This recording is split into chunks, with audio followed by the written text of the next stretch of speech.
I've been staring at this blank page for hours. I don't know why I feel compelled to write it all down. It's not like anyone will believe me. Hell, I wouldn't believe me. Trauma-induced delusions. Survivor's guilt. That's what they call it. Whatever cute little label they slap on this madness. It doesn't matter. I know what I saw, and I know it wasn't just in my head. I worked aboard the Coldwater Marlin for 5 seasons. 5 miserable winters, hauling nets in the North Atlantic. A place so cold it chews through layers of gear like it's nothing. You don't work on a boat like the Marlin because you want to. You work there because you've got nowhere else to go.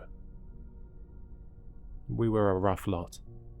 Guys with bad habits, bad luck, or both. Drunks, debtors, and drifters. Hal Foster, the captain, once said that the Marlin didn't run on diesel.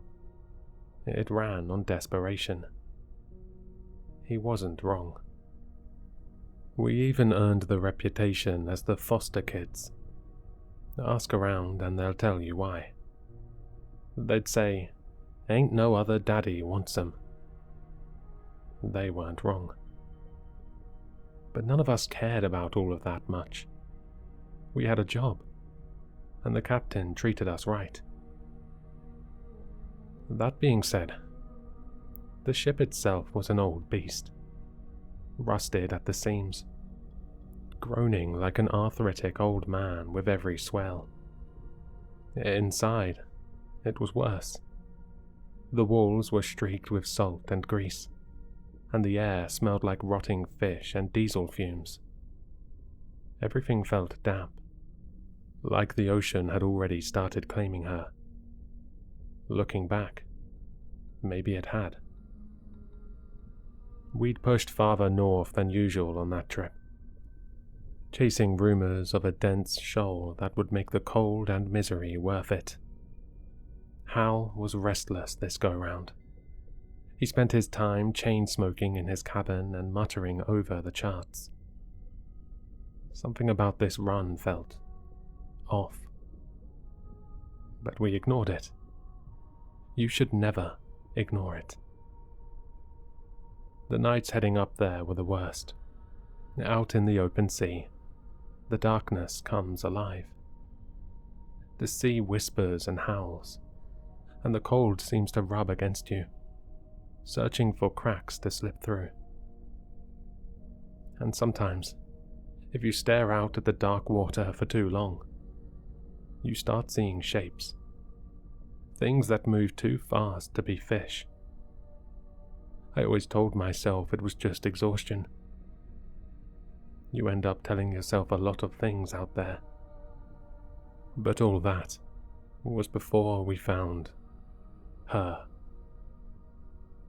It was just another haul at first. The winches screamed as the nets came up, the load heavier than expected. The guys were already cracking jokes about a big payday. Then, Carlos froze. "What the hell is that?" I didn't see it at first. Just a writhing mass of fish scales and seaweed. But then something shifted, and I saw her. Pale color. Too smooth. No shimmer. Human skin.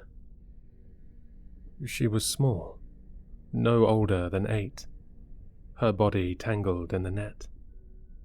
Her lips were sewn shut with rusted fishing wire and iron fishing hooks. The flesh was swollen and raw. It wasn't the work of a surgeon. It was crude, violent, and old. And yet, she was alive.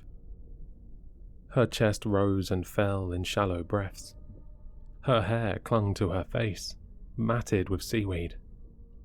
But her eyes were the worst.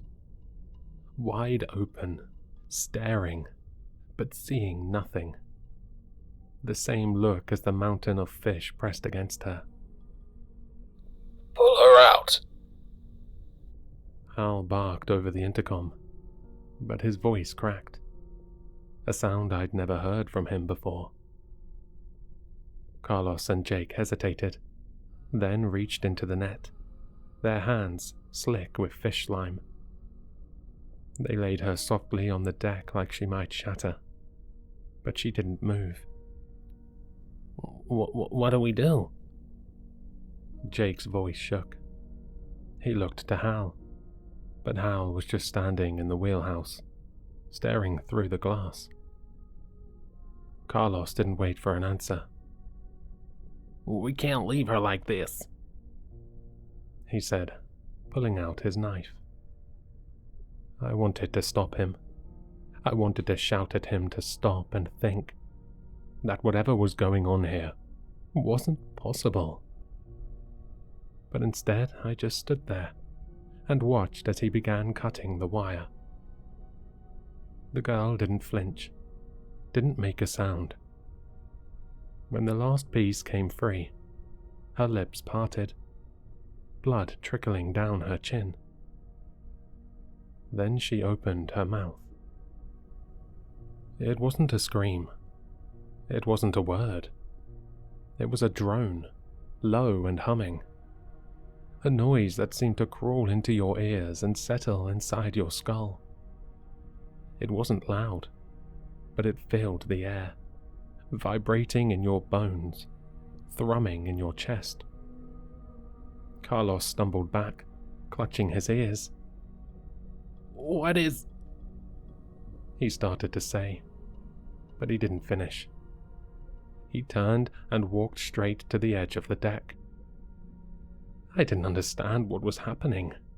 None of us did. Not until Carlos climbed over the railing and jumped. God help me. I didn't try to save him. None of us did. The splash stole the silence.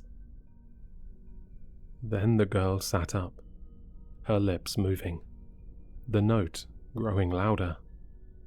She crossed her legs and tilted her head like she was singing a lullaby for her classroom. I can still hear it sometimes. The song, I mean. It wasn't just a note. It was something profound. Something that stretched its way into your brain and dug its claws in. The memories are coming back like a flood now, overwhelming me, choking me with details and visions. I can't write this fast enough. Fuck. I wish we just tossed her back. Sorry. This is hard to write. I'll keep going. So, Carlos was the first to go, but he wasn't the last.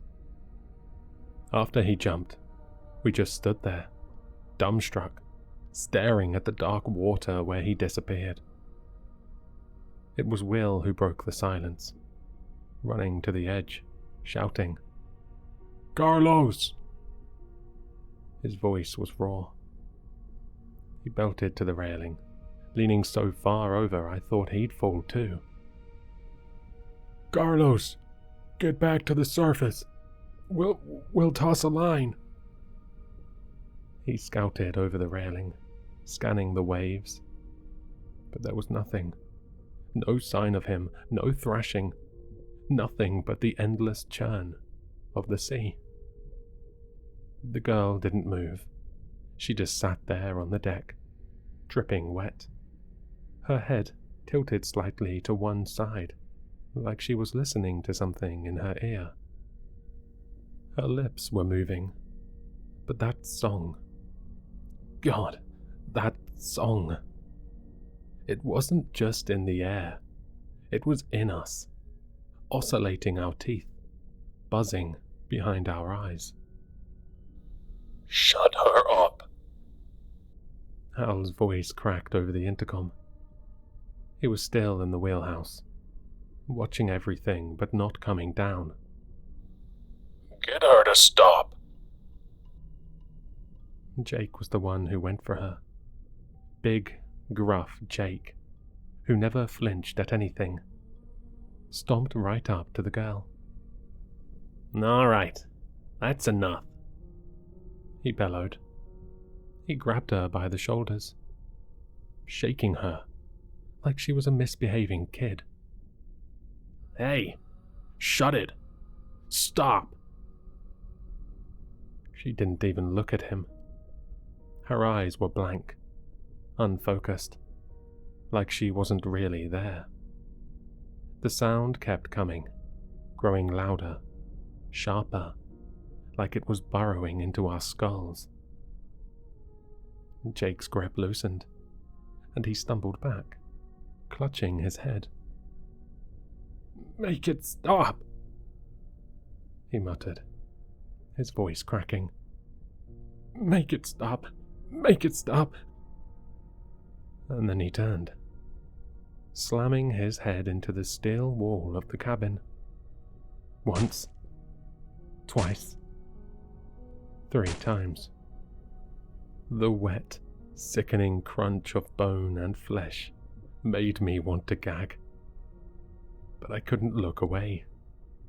Blood smeared the wall in streaks, but Jake didn't stop until he collapsed to the deck, his face unrecognizable, his head concaved. That's when the real panic set in for us. We bolted for the door to the crew quarters, screaming something incoherent. Danny, the youngest of us, just stood there, shaking, tears streaming down his face. "What's happening? What's happening?" he kept whispering, like a prayer, like someone was going to answer him. The hum pulsed, vibrating through the deck beneath my feet. I felt drawn to the edge, my legs carrying me closer, unbidden, shaking like rubber. I looked over the railing, and that's when I saw them. At first, I thought it was debris, bits of nets and waste bobbing in the waves. But then I saw their faces. Children's heads. Pale, bloated, their eyes wide and glassy. Dozens of them, floating just beneath the surface. Their mouths moving in time with the girl's song, opening and closing, slowly layering their voices in perfect synchronization. A whole choir. My legs finally gave out. I collapsed to the deck, clawing at the steel beneath me to keep from sliding forward, to keep me from falling into the water with them. "Don't listen to the kids," I screamed, though my voice barely sounded like mine. Will came running back, holding his head like he was trying to keep it from splitting open. "They're in my head. They're in my head," he sobbed, his voice high and broken. "I can hear them. I can hear them." He grabbed a knife from the workstation and plunged it into his own throat.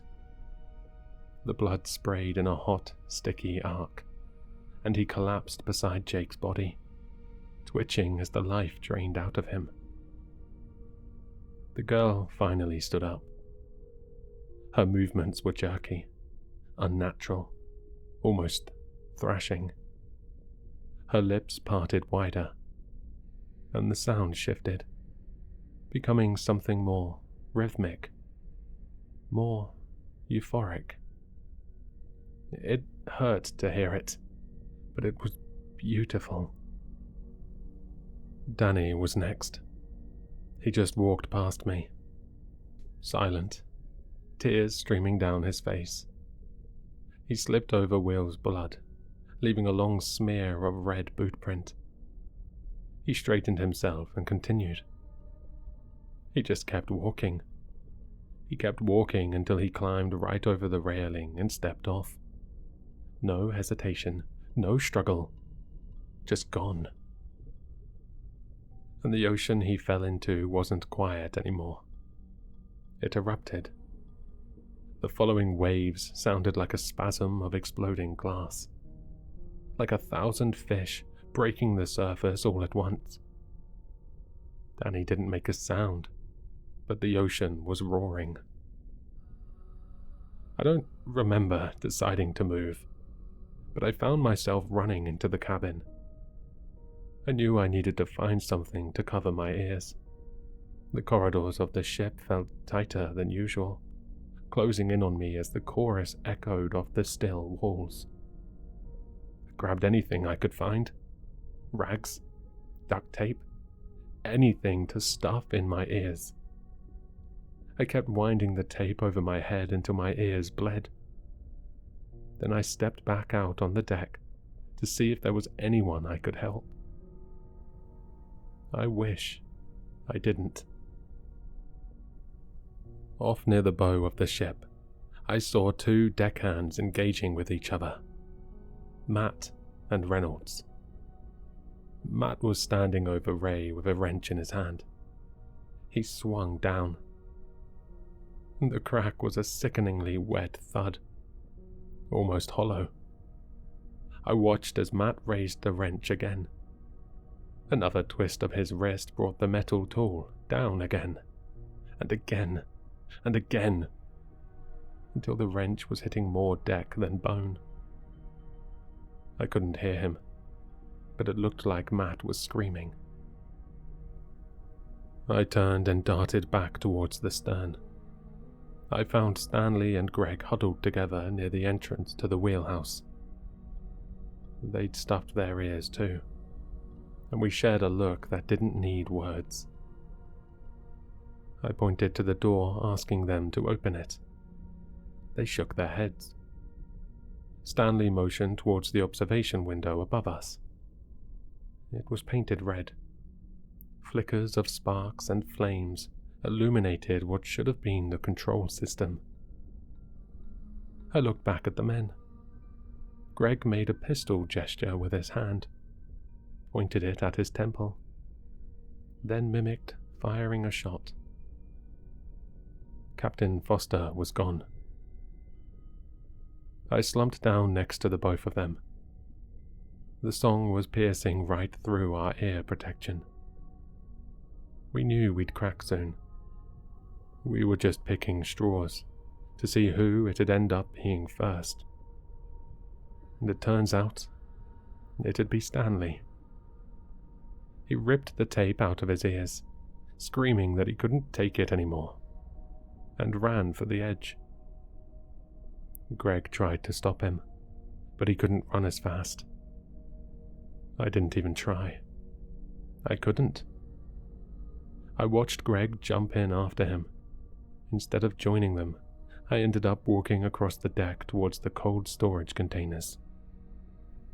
There were 20 men aboard the Marlin when we started our trip. By now, a good handful had jumped. But the ones still aboard, the ones that I could see, were little more than rapidly freezing masses of meat plastered against cold steel. Matt was also missing from the last place I saw him. Ray was too, though chunks of Ray were stuck on the railing, thrown overboard like a feed bucket. As I walked past the open door to the lower levels, I could vaguely hear the girl's melody echo out through my ear protection. I wondered if Matt went down there with her, or if there were 6 other Matts brutalizing each other in those cramped corridors. I didn't want to envision what was going on down there, but I did. I ended up barricading myself in one of the shipping containers. I don't know how long I stayed there for. Days? Weeks? Time lost all meaning. All I could hear was the faint hum of her song, always there, pleading for me to step out. And then, all at once, it stopped. When they finally found me, I didn't recognize them at first. I was slumped in the corner of the shipping container, curled into myself like a frightened animal. The banging on the steel door was distant, muffled. For a moment, I thought it was her, that she'd come back, that the song would start again and drag me down like it had the others. But it wasn't her. When the door creaked open, I blinked against the sudden light. Voices filtered in. Real voices. Not the broken voices of the dead deckhands that I had grown accustomed to. They were always accusing me, always asking why I didn't jump ship with them, asking why the life of one Dreg was worth more than the life of the next Dreg. And the hardest one, asking me why she'd let me go. A man in a bright orange winter rain suit knelt in front of me, his gloved hand on my shoulder. "You're safe now," he said, his tone gentle. But I saw the way he looked at me, the way his eyes flicked over my fluid-stained clothes, my emaciated figure, and my sunken face. He wasn't sure what he'd found. They pulled me out of the container and onto their vessel, the Arctic Dawn. The air was frigid, the sky overcast, the sea a vast grey expanse stretching toward the horizon. I watched as the Coldwater Marlin was drifting silently behind us, its once busy deck now lifeless and slick with frozen blood. I didn't say much at first. I couldn't. My throat was raw, my mind a fractured mess. They gave me blankets, water, and something hot to drink. I remember the captain, a middle-aged man with a beaten-down face and kind eyes, asking me questions. What happened? Where was my crew? How long had I been out there? I couldn't answer. How do you explain something like this? How do you tell someone that the ocean swallowed 20 men because of a little girl with sewn shut lips? Eventually they stopped asking. Maybe they thought I was in shock. Maybe they just didn't want to know. As the hours passed, I started to piece together fragments of what they told me. The Marlin had been spotted drifting aimlessly, its radio silent, its engines dead. The crew of the Arctic Dawn boarded her, expecting to find mechanical trouble or a stranded crew. Instead, they found nothing. Just blood on the deck, some personal belongings scattered in the cabins, and me, locked in that container. No bodies, no signs of struggle beyond the blood. Eventually, I tried to tell them about her. The girl, the song, the heads in the water. But the words sounded ridiculous, even to me. The captain listened quietly, his expression unreadable, but I could see the doubt creeping into his eyes. That night, after I said my piece, I sat alone in the galley. I overheard the other crewmates talking. They didn't know I could hear them. "Maybe he snapped," one of them said. "Killed the others and lost it." "Doesn't explain the blood," another man replied. "There's too much of it for just one man. No way one man can cause that type of mess." Could have been pirates, someone else suggested, but the words hung in the air, hollow. Pirates don't leave a ship untouched, and if someone goes missing, there'd be a ransom already in the works. When the captain walked in, the conversation dropped. He looked at me and nodded, but his expression said everything. I tried to sleep that night, but every time I closed my eyes, I saw their faces. Carlos stepping off the deck, Jake's skull caving in against the wall, Danny's vacant stare as he walked into the sea, and her. Always her. That blank expression, those dark, unblinking eyes. In the early hours of the morning, I heard it again. Faint, almost imperceptible, like a hum carried on the wind. I bolted upright, my heart hammering in my chest. I ran to the deck, desperate to convince myself it wasn't real. The ocean was still, eerily calm under the grey light of dawn. But I saw something. A ripple. A flicker of movement just beneath the surface. And then they appeared. The heads. Not dozens this time, but hundreds, bobbing silently in the water, their mouths opening and closing in perfect rhythm. I backed away, trembling, but I couldn't look away. Their eyes locked onto mine, and I felt it again. That pull, that irresistible urge to join them. I screamed for the others, but by the time they came, the water was empty. Just waves and wind, and the endless grey horizon. They think I'm crazy. Maybe I am. But I know what I saw.